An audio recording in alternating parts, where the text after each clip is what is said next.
manaschasmi bhutanam asmi chetana.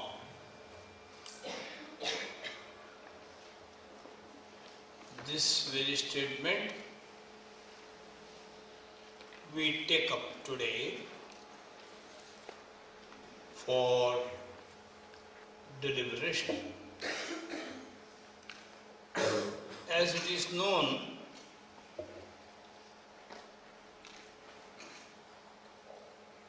Bhagavad Gita deals with the holy science and universal science. We call it Yoga Vijnanam. Shri Krishna also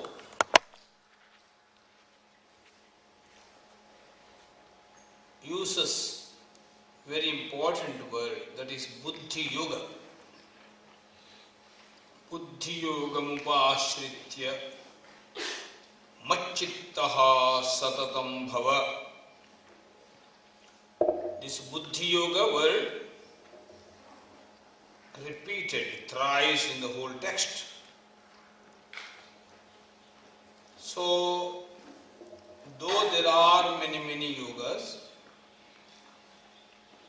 the whole summary of this yogic science, it is projected by this word, Buddhi Yoga.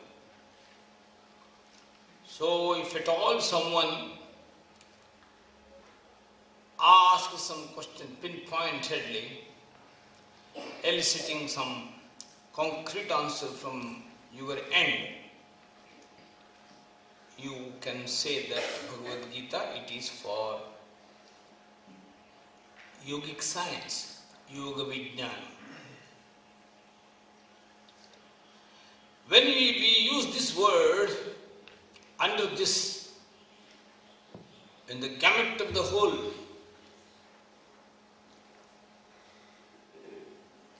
all disciplines, different moods of science come under this one term, yogic science. In this university we call it Vedanta Vijnana also. Yoga Vijnana and Vedanta Vijnana, these two words are synonymous for us here. We don't differentiate. It is Vedanta, it is Yoga, it is Karma, it is Yajna, it is nature friendly. Whatever action which is nature friendly, that becomes Yoga. That is what Krishna says, Yoga Karmasu Kaushalam. Skillful conduction of duty. One's duty, it is called yoga. For this, we must prune and nurture and culture our indriyas, our sense organs. Sometime when we use manas and buddhi, we create confusions. But in the philosophical context, manas is different, buddhi is different. So Krishna makes it very clear here. Indriyanam manaschasmi. So manas, mind, he considers it as one of the sense organs. One of the sense organs means it is just like eye, just like ear, nose, tongue, skin. These are pancha jnanendriyas.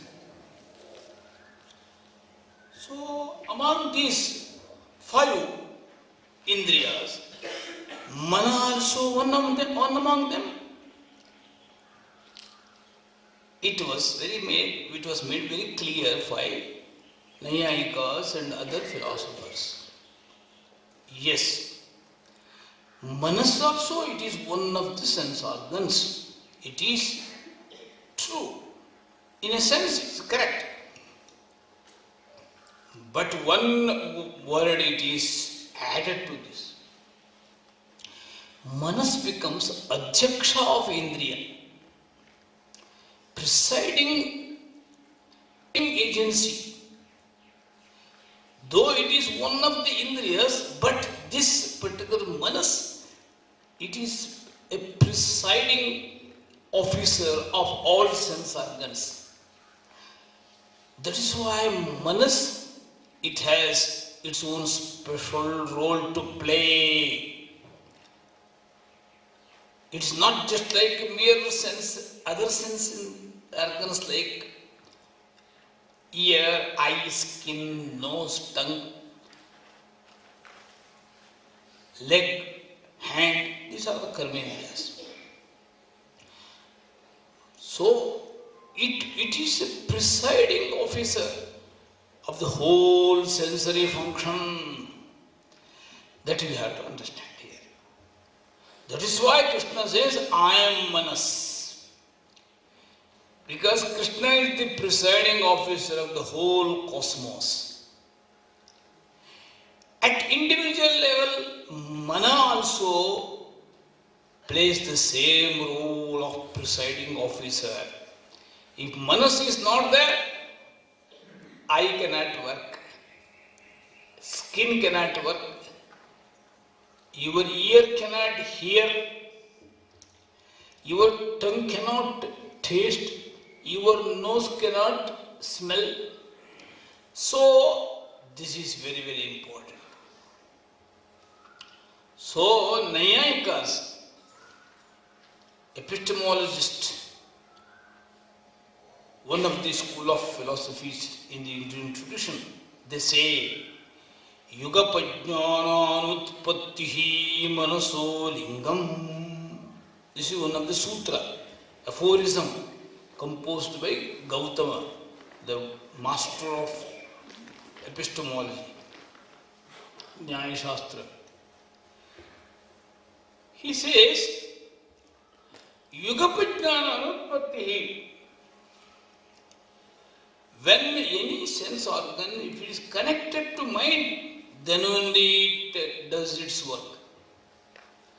If mind is engaged otherwise, no perception takes place. No sensory perception takes place. That is why Mana is the presiding officer. So, it presides over every sensory functions. So, I will be looking at something, but if mind is not functioning, I don't see it properly. That is what happens. Like that, some people you will be talking, they will be saying yes, yes, yes, yes, yes, yes. That is what their habit to tell like that. They will be talking like this. You feel that they are talking, they are telling yes and yes, they are understanding your words, but their mind is engaged otherwise. Just they are hearing, they are not listening to your words. They are not listening to your words. When they must listen to your words, that presiding officer mind must be active. So this is the special role mind has. It is so much analysis. Our Western philosophers have their own school of thoughts.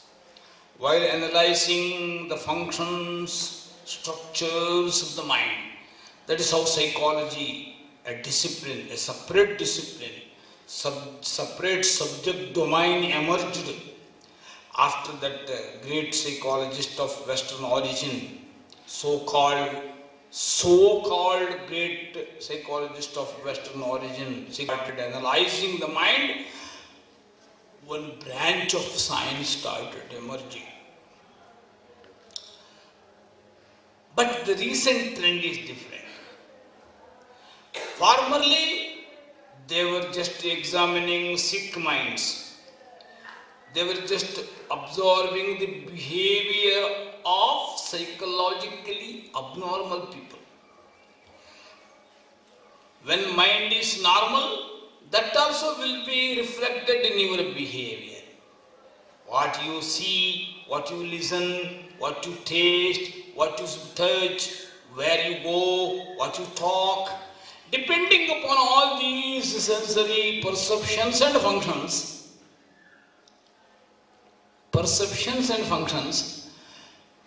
one's mind will be measured. Whether this fellow got very normal mind or abnormal mind. Because mind is very subtle. It has no any particular place in our body where you can just operate and identify. No. However, our upper chamber is the main domain of mental activities. Okay. But this upper chamber starts from the heart and it spreads on up to our Brahmarandra, top and tip of our brain. So, in this context, you cannot identify what is this mind. So, mind is only assumed by one's functions, by one's behavior. That is why our psychology department also works here. We observe someone's behavior. So by observing keenly, we can understand. That is the real method of understanding one's mind. So sensory perception, sensory functions are the main measures by which we can understand one's mind, whether it is normal or abnormal. In the beginning condition, so-called Western psychologists, they developed some working models to measure human mind. But later on, so much research is taking place now. Now we have wonderful high-tech mechanism to measure one's mind. So now mind mapping has become very delicate, sensitive system for human mind mapping. We have all those equipment in our innovation department. If you just go to measure one's yogi's mind, the whole thing it will be very constant. If someone is disturbed, it will be shaking. Easily it is understandable now. So, mind got all these roles to play. So, our Vedanta and Yoga, actually they are the real psychology domains. If you study the Vedanta, if you go to the Upanishads, Hridayam Manaschaitad, that is how it starts. This is Hridayam, this is Manas, this is Buddhi. All these subdivisions are very well worked out in the Upanishad. This separately, this is Hridayam, this is Manas, and this is Buddhi. All these things they analyze in the Upanishads. So Krishna says, you bring Krishna in your mind. That is very important here.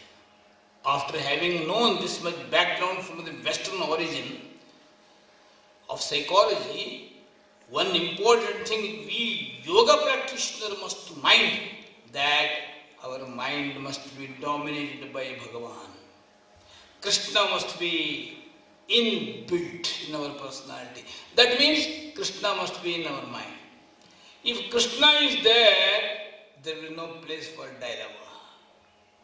If Krishna is there, there will be no crisis. Because Krishna is the real crisis manager of the whole human history. That is why inbuilt Krishna must be developed. That Krishna must dominate every fabric of the whole mind. Then mind will be normal. That is why, that is how people who come here, gradually involving themselves in the Karma Yoga, in some various types of service activities, become very normal. Their behavior will be very normal. Because gradually that Krishna comes and occupies their mind. Before they come here, some demons will be there. Kama, Krodha, Lobha, Moha, Mada, Matsara, Shoka, Bhaya. All these big ghosts, they will be in their mind. That is why behavior will be abnormal. But when they start yoga practice, get up early in the morning, go for chanting, scriptural study, participation in satsang, asana pranayama practice, all this, they gradually bring Krishna in their mind. This must be understood by all psychologists. But so-called modern psychologists, they just study and they just go for analyzing. So this is the root cause, that is why this man behaves like this. Then they go for medication. Very dangerous it is. Now another mantra now emerging. Medication versus meditation. Meditation versus medication. Now we must prove our yoga people. It is not medication, it is meditation. So when we go for meditation, now normally sahaja development, natural development of Krishna will be there. Once Krishna occupies our mind, naturally abnormalities go. That is why here he says, Indriyanam manaschasmi. I am manas, O Arjuna. That means we have to make our mind full of Krishna, full of positivity, full of yoga, full of equilibrium, full of samatva. That is the real meaning of this statement in the 10th chapter of Bhagavad Gita. Indriyanam manaschasmi. Om Tat Sat.